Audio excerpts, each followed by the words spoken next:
خبر شامل کرتے ہیں اسلام آباد سے۔ اسلام آباد میں سیلابی صورتحال، گاڑیاں پانی میں بہہ گئیں، نشیبی علاقے ڈوب گئے، شہریوں کو غیر ضروری طور پر گھروں سے نہ نکلنے کی ہدایت۔ راولپنڈی میں نالہ کلائی میں انتظامیہ تمام ادارے ہائی الرٹ پارک فوگ صورتحال میں جائزہ لینے پہنچ گئیں۔ محکمہ موسمیات کی تیز بارشوں کی پیش گوئی، سیالکوٹ، اٹک اور دیگر علاقوں میں بھی بادل کھل کر برسے۔ ظفروالا میں نالہ ڈک میں اونچے درجے کا سیلاب، صوابی میں گلیاں ندی نالوں کا منظر پیش کرنے لگے۔ ظفروالا میں ڈک اور نیچے درجے کا سیلاب، سیلابی میں گلیاں ندی نالوں کا منظر پیش کرنے لگے۔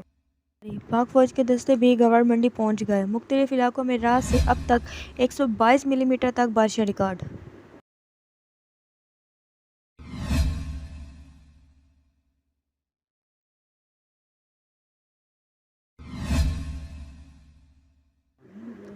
راولپنڈی، اسلام آباد میں موسلا دھار بارش، کئی علاقوں میں گاڑیاں بہہ گئیں۔